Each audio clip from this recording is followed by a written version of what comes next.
Okay, so this is Mike. The bar is about in the middle of his sternum, which is good for setting up for a barbell squat.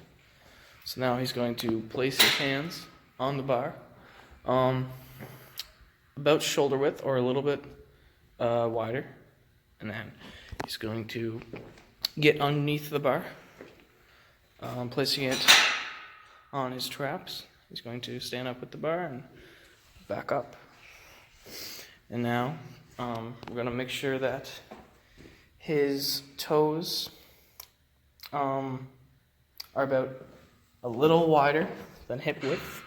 A little wider than hip width. And then we're going to make sure that they are parallel. So bring your right in there. That's perfect. And that is good. Now we're going to initiate the squat, so hinge at the hips. Squatting down, and back up. Okay. Try to hinge a little more at the hips, like there's a rope tied around your waist, pulling you back. Better. Don't focus on going so low. Yeah, that's good. That way.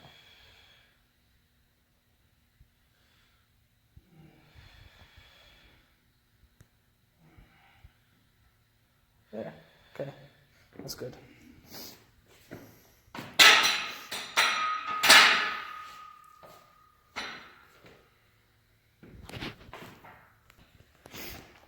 So now I'm going to get Mike to demonstrate the front squat. So his hands are going to go a little bit there. I'm just going to place the bar on his anterior deltoids. And we're going to get you to bring your elbows up. Good. Try to bring your, there, a bit more narrow. That's good. Bar placement is good. Your elbows are pointing forward. That's good. Now, drawn to the feet. Gonna ask you to widen your stance a little bit. Boom, that's good. And then we're gonna get you to straighten your toes so they're parallel. Bit more. Good. All right. Now the movement is gonna be almost identical to the back squat. So hinge at the hips. Down, down. Good. Back up. Good. Back up.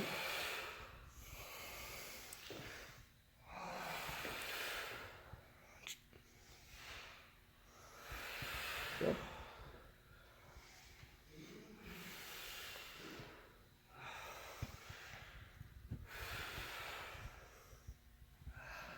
And rack.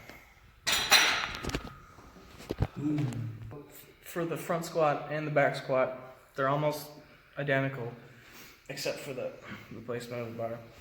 But everything else, the joints of change angle and the prime movers are all the same. So on the lowering phase, which is the first phase because it starts in the lift and enters the lower, the first joint that changed angle is going to be the hips for when we hip hinge.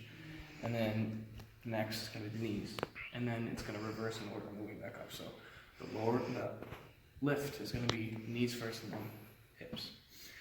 Now, the prime muscle mover of the hip hinge to start the lower movement is going to be the gluteus maximus. The hamstrings are going to be a synergist in there too, but it's going to be mostly the glute max. And then the primary muscle mover of the knees is going to be the quadriceps.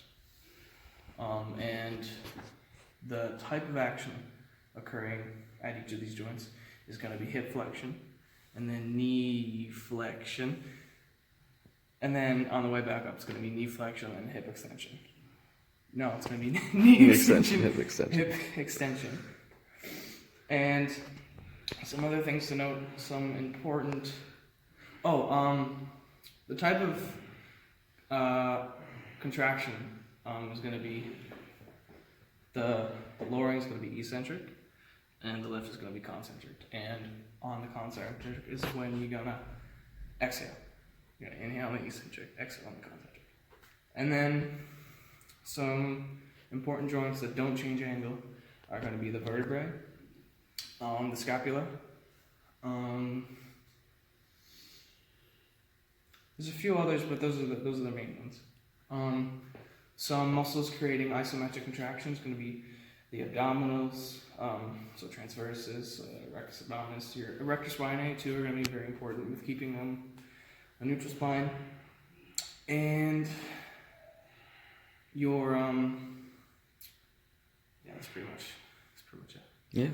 All right, so this is the box squat. So Mike's just gonna hold that kettlebell there, and we're gonna make sure that his heels are directly underneath his knees. So Mike, could you move them a little bit further? Up. A little more. There. All right, that looks good. Okay. So now, make sure your toes are parallel. Bring your stance in a little bit. Boom. That's good. Okay. So now, I'm going to ask Mike to start the squat. Boom.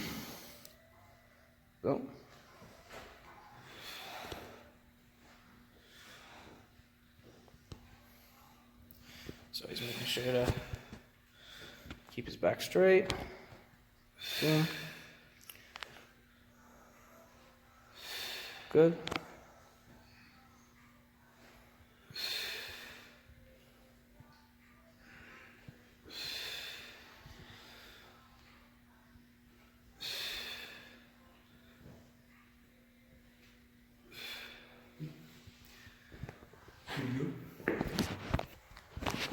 This is one thing that I'm actually usually not too bad at, is that sometimes I'm pretty sure. Okay, so here we are with the deadlift. Mike's going to demonstrate, so I'm going to ask him to step up to the bar, make sure his feet are squared up, and make sure that the bar is directly over the top of his laces. Good. Make sure his toes are parallel. Good. Yes, they are. Now, Mike, I'm going to get you to hinge at the hips, and then the knees will follow down. Grab the bar. And boom. Boom. Good.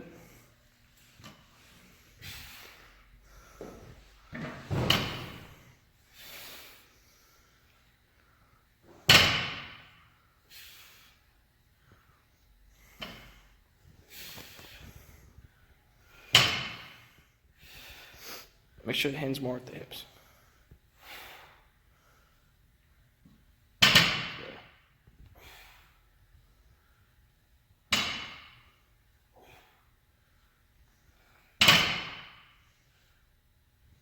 And that's good. Alright, go. So, the deadlift and the box squat as well, they all kind of do the same thing as the squat, but just slight minor differences. It's all the same joints changing angle. It's all the same primary muscle movers, and the concentric and eccentric are kind of the same too. The joints that change angles are first the knees, and then the hips to fully extend. And then lower, it's going to be the hips, the hinge first, and then the knees follow. And the type of movement, the type of action occurring when you first lift is going to be knee extension followed by hip extension, and then hip flexion followed by knee flexion all the way down. And the primary muscle movers are the exact same as all three types of squats. It's the glute maximus for hip flexion and the quadriceps for knee flexion. And the concentric is going to be the lift portion because it's against gravity, and the eccentric is going to be lowering. So when you do your concentric portion, you'll want to exhale. Joints that are not changing angles are going to be your vertebrae and your scapula. And muscles that are creating isometric contraction, it's going to be the muscles of your spine, so your rectus spinae, and your abdominals to keep your spine in neutral. And then your rhomboids and your middle traps are also going to be contracting to hold your scapula in retraction, in a retracted state. Yeah. Alright, so this is the bent over row. I'm going to ask Mike to pick up the bar. So we're going to start stand up straight. So we're going to start at the top of the movement, and I'm going to ask Mike to hinge at his hips as much as he can, pull his butt back as far as he can, so the bar is just at his knee level or a little bit below. That's good. So Mike, bring the bar up to the bottom of your rib cage. Boom, that's good.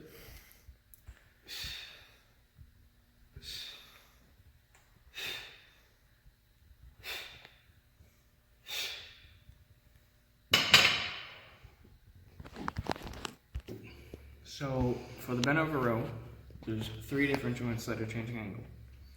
The first is your elbow joint, and then the second is your shoulder joint, and then the final one is your shoulder girdle. So the movements those are going through is elbow flexion, followed by shoulder joint extension, and then retraction of the scapula at the top.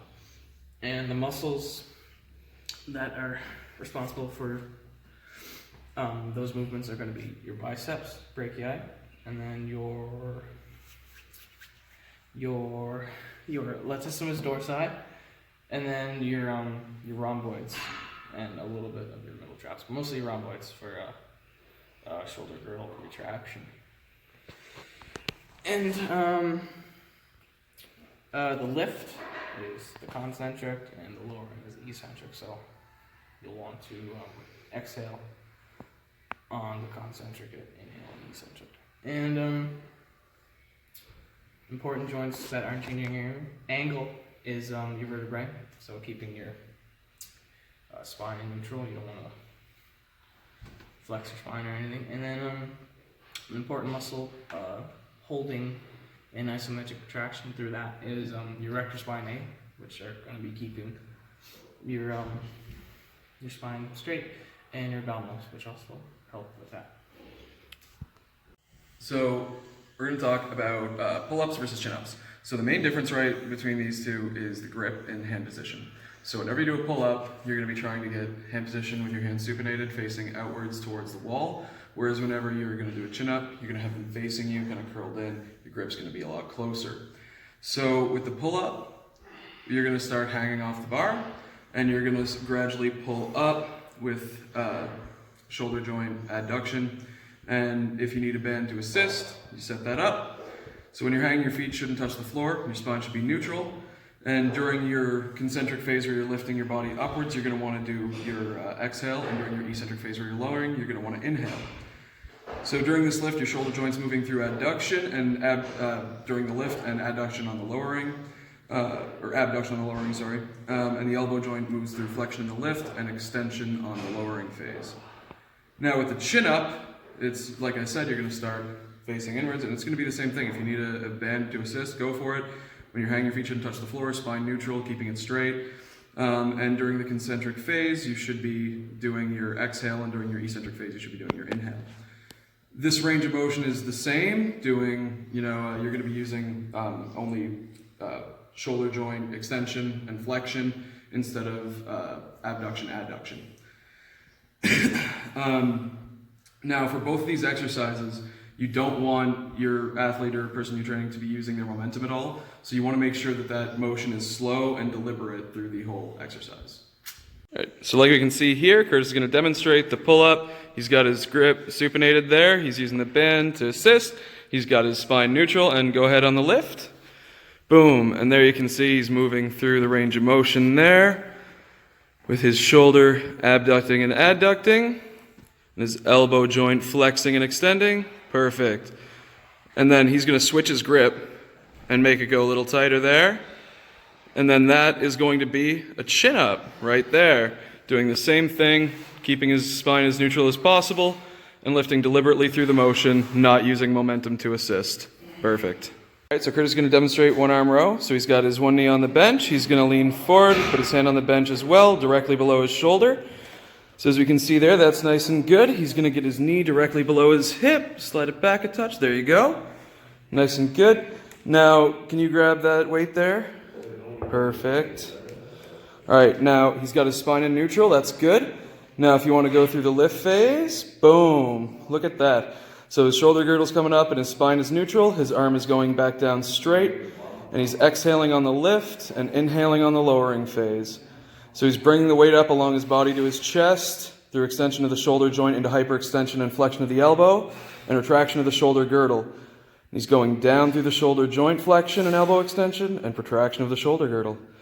So what you want to look out for in this exercise is worsening posture of the spine and shoulder girdle. Correction can be done using a dowel along the back of the skull, thoracic vertebrae, and sacral vertebrae to put the spine in neutral. If the girdle is problematic, let him know, like it's holding an orange between the shoulder blades. Well done, Curtis. Barbell bench press. Curtis is going to demonstrate. You're going to want to start with the bar above your eyes at about wrist length.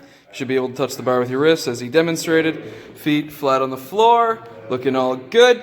All right, so you want to lift the bar up, bring it to your chest, and you want to lower it down to about the nipple line, and you're going to inhale on the lower, exhale on the lift. This exercise targets your pectoralis major as well as the triceps brachii, serratus anterior, and pectoralis minor. To do this, the shoulder joint goes through horizontal abduction on the lowering phase, and the shoulder girdle retracts, the elbow joint flexes. On the lift phase, the shoulder joint goes through horizontal adduction, the girdle goes through protraction, and the elbow goes through extension. Make sure that the spine is neutral on the bench and that you can see a small gap by the head and lumbar vertebrae as they lift. Watch for flared out ribs and try to guide them down as much as possible. This is a dumbbell bench press. You want to start with the weights lowered, or raised, arms extended. It's basically the same as the barbell bench. So you're going to want to lower your arms and you're going to want to keep it fairly symmetrical. Go down beside your chest and raise up. Right there, perfect. So you're going to want to keep your feet on the floor. If their feet don't touch the floor, you can keep plates on them or under them to stack. So you're going to lower the weight, inhaling as you do. Exhale as you push the weight back up to the starting position. This exercise also targets the pectoralis major, the triceps brachii, serratus anterior, and pectoralis minor. And to do this, the shoulder goes through horizontal abduction on the lowering phase. The shoulder girdle retracts and the elbow joint flexes. On the lift phase, it's shoulder joint horizontal adduction and the girdle protracts and elbow extends. Make sure that the spine is neutral and there's a small gap by the head and lumbar vertebrae as they lift. And that's basically it.